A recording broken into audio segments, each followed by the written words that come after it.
Bien-aimés dans le Seigneur, bonjour. Soyez bénis dans le nom merveilleux de Jésus-Christ. En cette semaine pascale où le monde entier se prépare véritablement à expérimenter non seulement la mort et aussi la résurrection de Christ, je voudrais partager avec vous un enseignement lié à la circonstance. Je partage avec vous, mes bien-aimés dans le Seigneur, sur le thème, un thème d'enseignement et de partage intitulé « Le procès le plus injuste de tous les temps ». Le thème de l'enseignement dont nous nous apprêtons à partager avec vous est « Le procès le plus injuste de tous les temps ». Le texte de base se trouve dans le livre de Luc, chapitre 23, versets 1 à 25. Luc, chapitre 23, versets 1 à 25. Je nous invite à suivre la lecture. Là, il est écrit. Ils se levèrent tous et ils conduisirent Jésus devant Pilate. Il se mit à l'accuser disant, nous avons trouvé cet homme excitant notre nation à la révolte, empêchant de payer le tribut à César et se disant lui-même Christ roi. Pilate l'interrogea en ces termes. Es-tu le roi des Juifs? Jésus répondit, tu le dis. Pilate dit aux principaux sacrificateurs et à la foule, et il ne trouva rien de coupable à cet homme. Mais il insistait et dit, il soulève le peuple en enseignant par toute la Judée, depuis la Galilée où il a commencé jusqu'ici. Quand Pilate entendit parler de la Galilée, il demanda si cet homme était galiléen. Et ayant appris qu'il était de la juridiction d'Hérode, il le renvoya à Hérode, qui se trouvait aussi à Jérusalem en ces jours-là. Lorsque Hérode vit Jésus, il eut une grande joie, car depuis longtemps il désirait le voir à cause de ce qu'il avait entendu dire de lui. Il espérait qu'il le verrait faire quelques miracles. Il lui adressa beaucoup de questions, mais Jésus lui répondit rien. Les principaux sacrificateurs et les scribes étaient là et l'accusaient avec violence. Et Hérode, avec les gardes, le traita avec mépris. Et après s'être moqué de lui et l'avoir revêtu d'un habit éclatant, il le renvoya à Pilate. Ce jour même, Pilate et Hérode devinrent amis d'ennemis qu'ils étaient auparavant. Verset 13.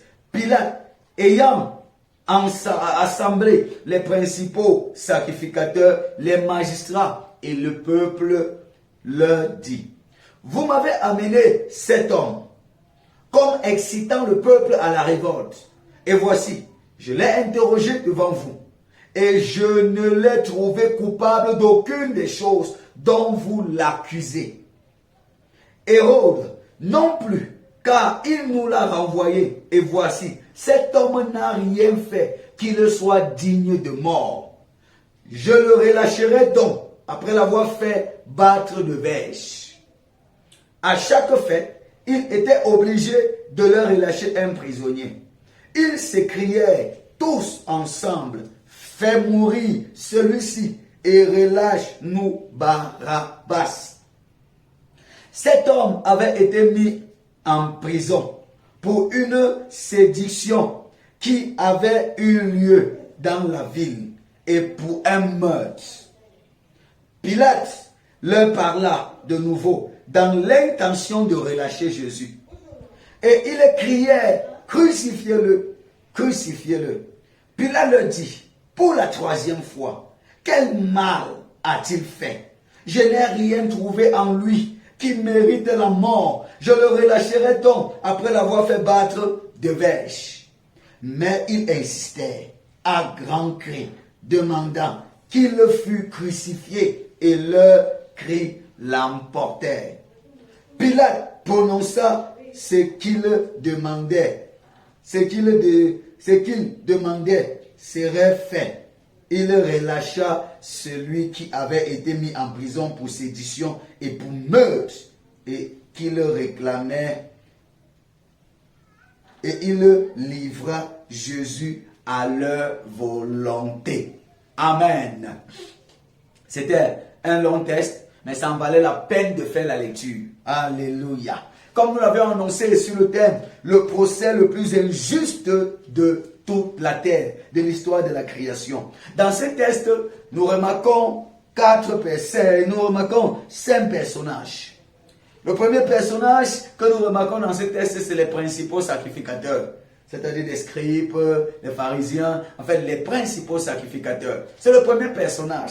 Et ce personnage qui, d'une certaine façon, estime que Jésus était un caillou dans leurs chaussures, une véritable menace pour leurs intérêts et un ennemi à abattre à tout prix. Donc Jésus, pour les principaux sacrificateurs, était un ennemi à abattre à tous les prix. Était comme un caillou dans leur système. Donc les principaux sacrificateurs symbolisent ici là le système qui, d'une certaine façon, voyait Jésus comme quelqu'un qui s'oppose à leurs intérêts et à leur système.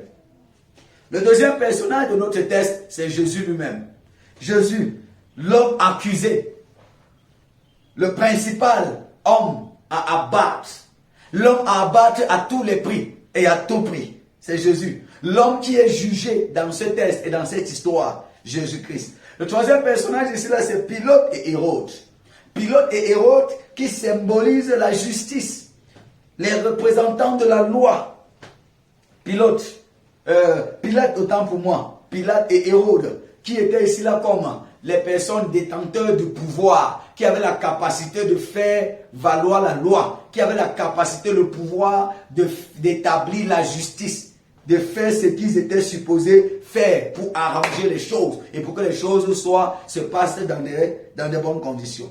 Le quatrième personnage, c'est Barabbas, le coupable qui sera libéré pour qu'un innocent soit accusé. Le coupable qui sera libéré pour qu'un innocent soit accusé. Le cinquième personnage, c'est la foule. Cette foule qui va crier, crucifiez-le, crucifiez-le. Cette foule qui sera instrumentalisée par le système des principaux sacrificateurs afin que Jésus soit sacrifié, soit véritablement crucifié. C'est la foule. Les sacrificateurs vont utiliser la foule pour atteindre leur objectif. Mais bien aimés dans le Seigneur, voilà donc ces 4 principaux personnages que nous voyons dans ce texte. Le texte commence par nous dire que Jésus est conduit vers Pilate. Avant que Jésus ne soit conçu vers Pilate, nous sommes dans un contexte où Jésus vient dans un système. Il vient et il y a un système qui est établi. Il y a une façon de faire qui est établie. Et Jésus va donc s'attaquer souvent à ce système, aux valeurs de ce système, en apportant une autre idéologie, en apportant une idéologie du royaume des cieux. Jésus va donc fonctionner à part, contrairement aux valeurs que le système prônait, le système en place prônait. Il va donc fonctionner en apportant un certain nombre de choses et tout. Et le système sera mal à l'aise. Le système va commencer à voir en Jésus un adversaire. Le système des pharisiens et les principaux sacrificateurs verront en Jésus un adversaire et un ennemi qu'il faut abattre à tous les prix. Donc, pendant l'exercice du ministère de Jésus, Jésus a guéri les malades, a enseigné un certain nombre de choses. Jésus allait de ville en ville, de village en village, faisant du bien. Mais malheureusement, ce bien qu'il faisait au village n'était pas considéré pour une catégorie de personnes, pas précisément les principaux sacrificateurs comme un bien. Vous savez, nous sommes dans une société ou dans un contexte où vous pouvez faire beaucoup de bien aux personnes, mais certaines personnes ne recevront pas le bien que vous êtes en train de faire toujours en bien. Vous pouvez faire le bien et d'autres personnes cela comme un mal. Donc Jésus faisait du bien. Il allait de village en village, de ville en ville, prêchant la bonne nouvelle et faisant du bien à beaucoup de personnes. Cependant, pour les principaux sacrificateurs, cela était mal perçu. cela était vu comme véritablement une torture. Bon, j'imagine, des gens qui d'une certaine façon avaient la responsabilité de veiller au bien-être du peuple, mais qui pillaient plutôt le peuple, qui utilisaient plutôt le peuple pour se servir. Les gens qui avaient la responsabilité de guérir le peuple, mais ne le faisaient pas, d'enseigner le peuple, mais ne le faisaient pas comme cela devrait se faire. Et qu'une personne vient, commence à guérir le peuple, commence à faire ce que eux n'arrivaient pas à le faire. Ils commencent à le voir comme un adversaire. Ils commencent à le voir comme véritablement le caillou dans leurs chaussures. Et c'est ainsi qu'ils ont passé le temps à plusieurs reprises de vouloir abattre Jésus. Ils n'ont pas pu. Ils ont voulu trouver tous les autres moyens pour en finir avec le ministère de Jésus. Mais plus ils essayaient pour stopper son ministère, plus la renommée de Jésus allait grandissant. Mais comme l'ennemi est ce qu'il est, le diable ne se décourage jamais.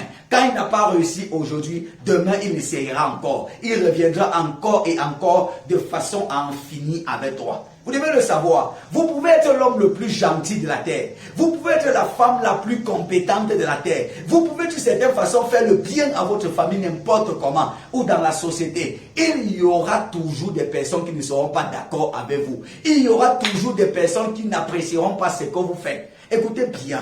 Ce n'est pas parce que vous faites du bien aux gens, ce n'est pas parce que vous faites ce qui est bien que tout le monde verra en ça le bien. Plusieurs personnes sont crucifiées, sont sacrifiées, sont humiliées, pas parce qu'elles ont fait des choses mauvaises, simplement parce que leur bien n'est pas accepté et n'est pas appréciable par tous. Parfois, le bien que vous faites aux autres vient d'une certaine façon attaquer d'autres personnes. Vous devez d'une certaine façon être préparé face à ces choses. Donc, ne croyez pas toujours que quand vous allez faire du bien, tout le monde va vous dresser un tapis rouge. Non.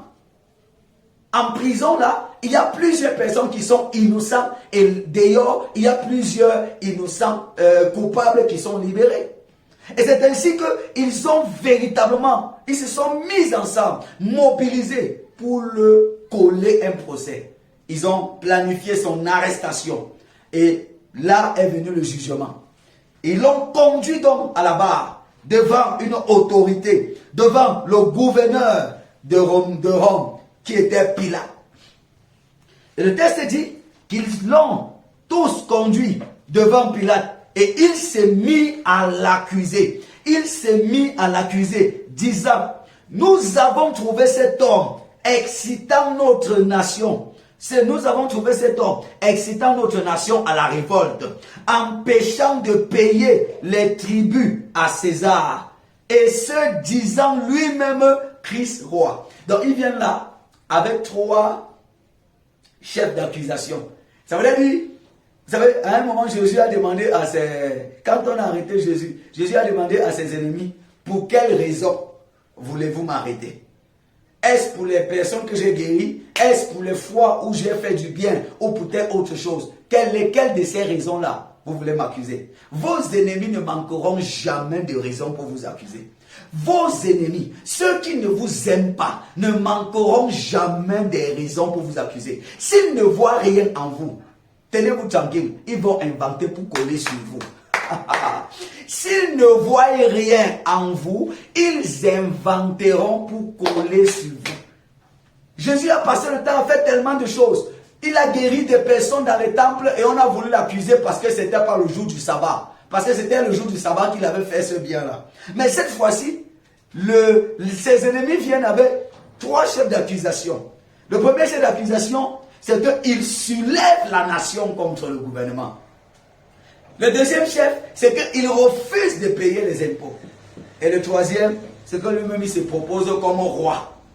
Écoutez, ces ennemis ici-là n'ont pas pris les accusations au hasard.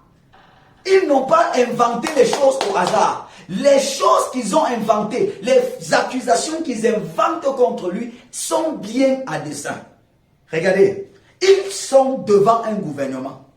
Ça voudrait dire c'est le gouvernement politique qui est en train de juger Jésus. Pilate est le représentant de la loi. C'est un gouverneur. Or, ils savent très bien que s'ils arrivent à coller sur Jésus une certaine raison qui véritablement fait en sorte qu'il s'attaque au gouvernement, s'ils arrivent à coller une accusation telle que Jésus s'attaque au gouvernement en place, ils savent que le gouvernement va le broyer. C'est pourquoi ils utilisent les accusations telles qu'ils excitent les gens à se rébeller contre le gouvernement, contre la nation. Imaginez, on arrive devant vous, devant le gouverneur avec vous, et on vous accuse dans ce pays, dans cette nation, que vous êtes en train de monter les gens pour se rebeller contre le gouvernement, contre le peuple. Vous imaginez ce que le gouvernement va mettre en place contre vous? Donc c'était à dessein. Ils disent, ils refusent qu'on paie les impôts.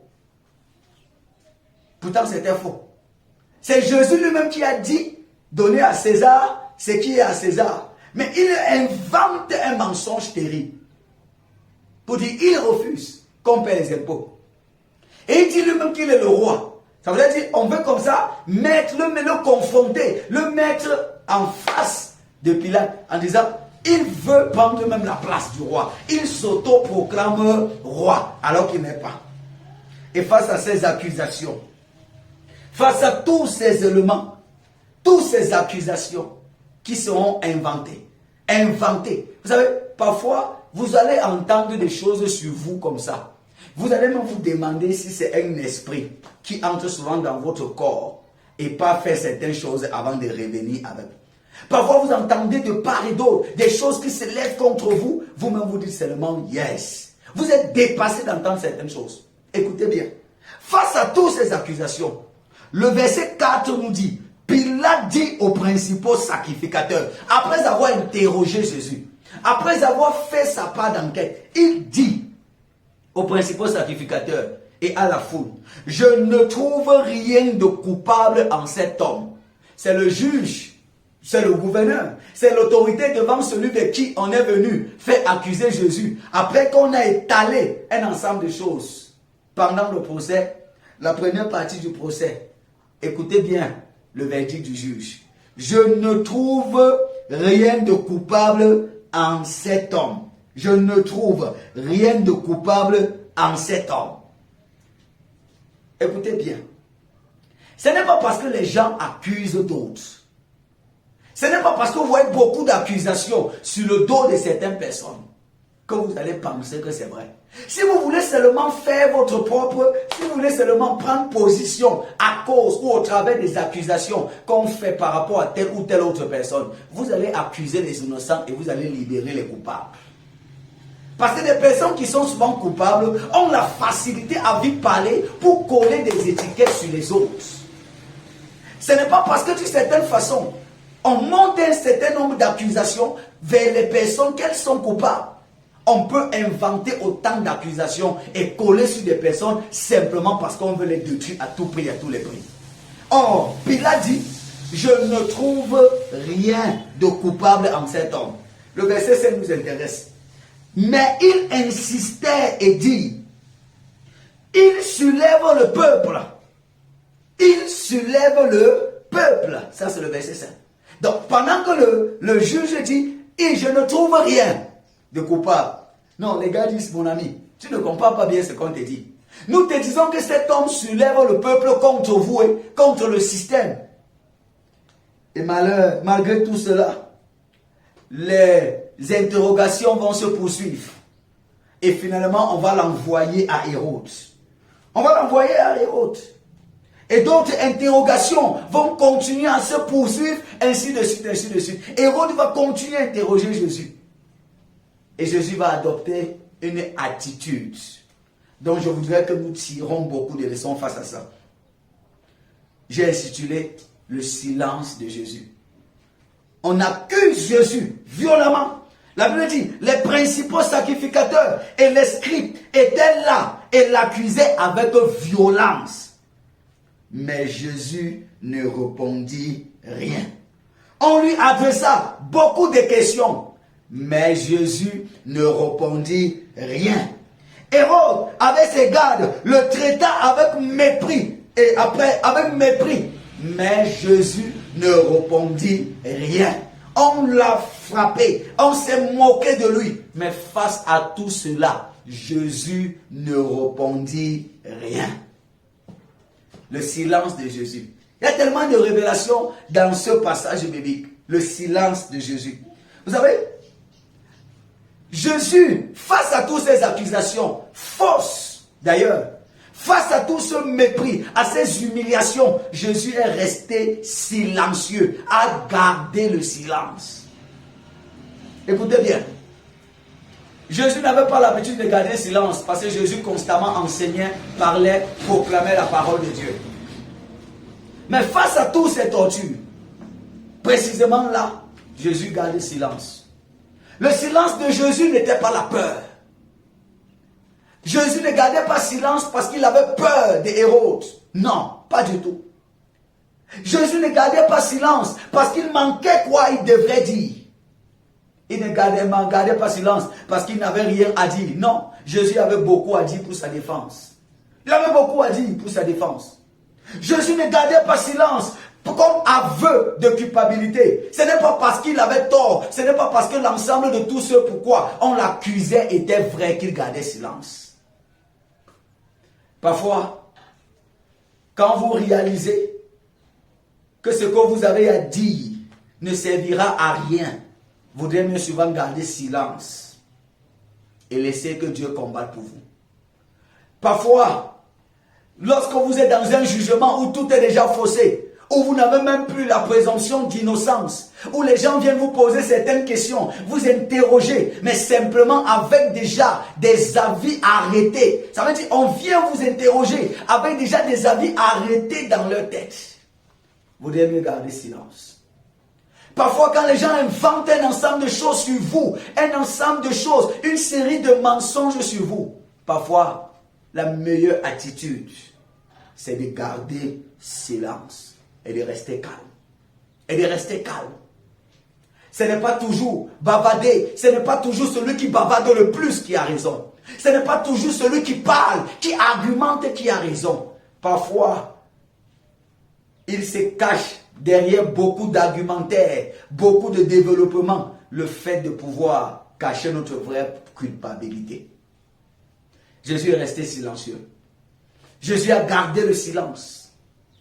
On l'accusait, ça sortait de tout part, mais il a gardé silence. Je ne sais pas ce par quoi vous traversez. Vous êtes accusés en famille. Vous êtes accusés partout dans la société. Les gens se mettent ensemble pour vous accuser. Les gens d'une certaine façon, à cause de ce que vous avez fait, il y a un retournement des situations. Et les personnes, vos ennemis, inventent des choses, collent contre vous pour vous accuser. Et parfois on attend que vous vous défendez pour prendre encore de l'huile là-bas et vous faire frire. Vous savez, certaines personnes n'attendent que vous parlez même pour utiliser encore ce que vous allez dire et vous détruire encore avec. C'est pourquoi parfois il est mieux de garder silence. Parce que vous êtes maître de vos paroles, mais vous ne pouvez plus rien faire de ce que vous avez déjà dit. Quelquefois, laissez la nature régler les situations. La Bible dit, l'Éternel combattra pour vous et vous garderez le silence. L'Éternel combattra pour vous et vous garderez le silence. La parole dit encore, c'est dans le calme et la tranquillité que sera votre force. C'est dans le calme et la tranquillité. Dans le calme que sera votre force. Quand on est innocent, ce n'est pas en bavardant trop qu'on finit par se défendre et se justifier. Quand les gens, écoutez, ont décidé de mal vous voir, que vous expliquez n'importe comment, ils vous verront toujours mal. Quand certains de vos ennemis ont décidé de ne pas vous aimer, que vous vous expliquez n'importe comment, ils ne vous aimeront pas. Quand certains de vos adversaires se sont engagés à vous détruire, que vous vous expliquez n'importe comment, ils n'arrêteront rien. Ils iront jusqu'au bout de leur sale besogne. Ils ne s'arrêteront pas. Ils continueront pour vous détruire en utilisant tous les moyens possibles. En utilisant tous les moyens possibles. Apprenez à garder silence. Vous n'êtes pas obligé de toujours répondre à tous les débats. Vous n'êtes pas obligé de répondre à toutes les accusations. Vous n'êtes pas obligé de répondre à toutes les humiliations. À un moment, il faut rester calme et laisser le temps gérer chaque conflit. Laisser le temps gérer chaque situation. Faire confiance à Dieu, c'est souvent le laisser agir. Mais bien aimés dans le Seigneur, le texte nous dit que Jésus garda silence. Et quand Jésus garda silence, quelque chose va se passer. Hérode et Pilate vont s'accorder ce jour. Eux qui étaient des ennemis, eux qui ne s'attendaient pas, ces deux leaders qui ne s'accordaient pas, ce jour-là vont être quand même d'accord que celui-là est innocent. Que cet homme est innocent. Malgré le fait qu'on l'accuse partout, il est innocent. Sauf qu'ils seront d'accord aussi de ne pas le libérer. Ils vont se mettre ensemble pour ne pas le libérer. Or, ces deux personnes, Hérode et Pilate, avaient la capacité de faire la loi, avaient la capacité de remettre les choses dans de bonnes conditions. Mais ils ont préféré sacrifier Jésus simplement parce qu'ils voulaient défendre leurs propres intérêts égoïstes. Écoutez, au verset 14. Hérode a renvoyé Jésus à Pilate. Et voilà ce qui suit. Vous m'avez amené cet homme. Ça, c'est Pilate qui parle. Vous m'avez amené cet homme comme excitant le peuple à la révolte. Et voici, je l'ai interrogé devant vous. Et je ne l'ai trouvé coupable d'aucune des choses dont vous l'accusez. Hérode non plus, car il nous l'a renvoyé. Et voici, cet homme n'a rien fait qu'il soit digne de mort. Cet homme n'a rien fait qu'il soit digne de mort. Ça veut dire, Pilate et Hérode sont tous deux d'accord que cet homme n'a rien fait qu'il soit digne de mort. On a bien envie de se poser la question, mais pourquoi vous ne le libérez pas? Pourquoi? Vous avez bien fait de constater qu'il est innocent. Vous savez bien que ce n'est que des coups bas que les gens sont en train de monter contre lui. Mais pourquoi vous ne prenez pas vos responsabilités pour le libérer? Vous savez que Jésus est forcément accusé. Vous savez bien que d'une certaine façon, il est seulement innocent et des personnes sont simplement en train de vouloir se débarrasser de lui. Pourquoi vous ne le libérez pas? Vous êtes d'accord qu'il est innocent? La Bible dit, pour continuer en disant, je le relâcherai. Donc, après l'avoir fait battre de verge. Donc, au début, il veut le relâcher. Mais écoutez ce qui va se passer. Verset 18. Le peuple et les principaux sacrificateurs criaient tous ensemble. Fais mourir celui-ci et relâche-nous Barabbas. Donc, comme il est innocent, d'accord, la loi dit que tu dois libérer un prisonnier tous les jours. Chaque année. Alors, fais-nous donc libérer Barabbas et crucifie celui-ci.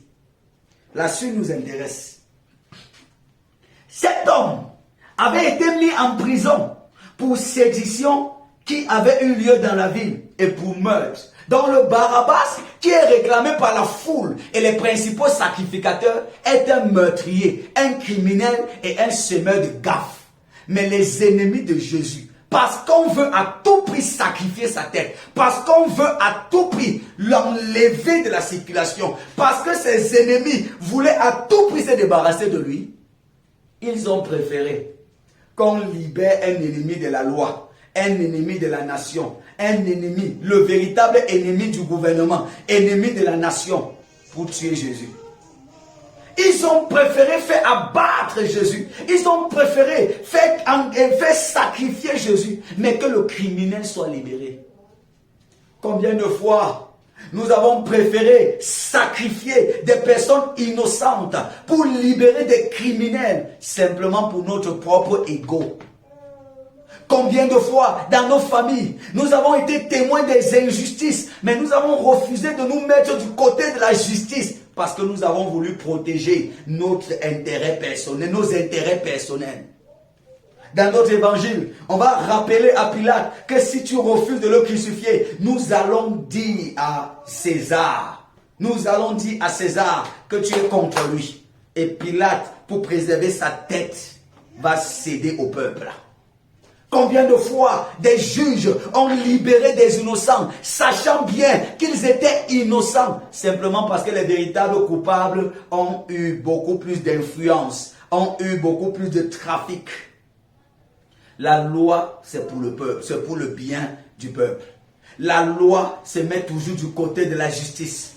Homme de loi, à tous ceux qui incarnent la loi, lorsqu'on incarne un pouvoir, peu importe le pouvoir qu'on a, lorsqu'on est responsable d'un pouvoir, c'est pour rendre justice. C'est pour défendre la loi, l'orphelin et la veuve. C'est pour défendre les faibles. La loi est pour défendre les faibles. Mais nous sommes dans un contexte où les gens utilisent la loi pour écraser davantage les innocents, pour écraser les faibles aveugles.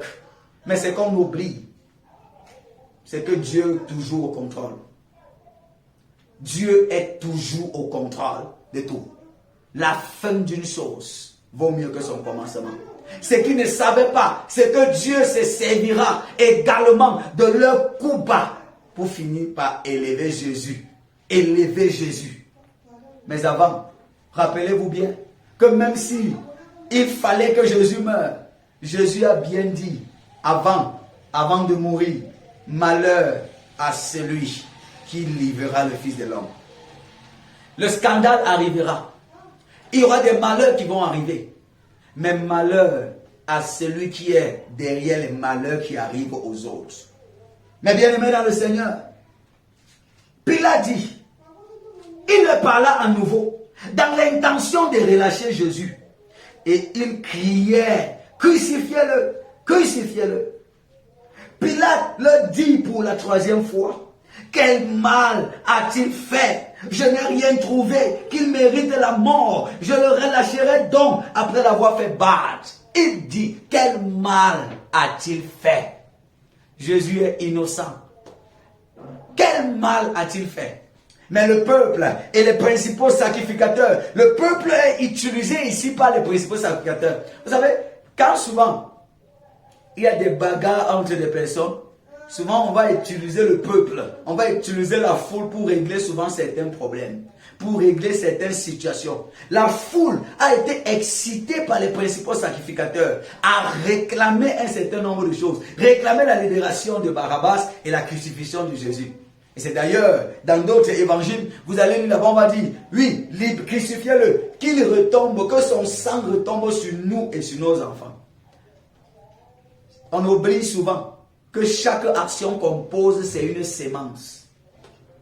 Chaque action que vous posez aujourd'hui, c'est une sémence. Le bien que vous faites sur vous-même et vous faites pour vous-même. Le mal que vous faites sur vous-même. Et chaque sémence qu'on pose en terre, on récoltera toujours cela. On récoltera toujours cela. Mais bien aimé dans le Seigneur, il le dit. Quel mal a-t-il fait?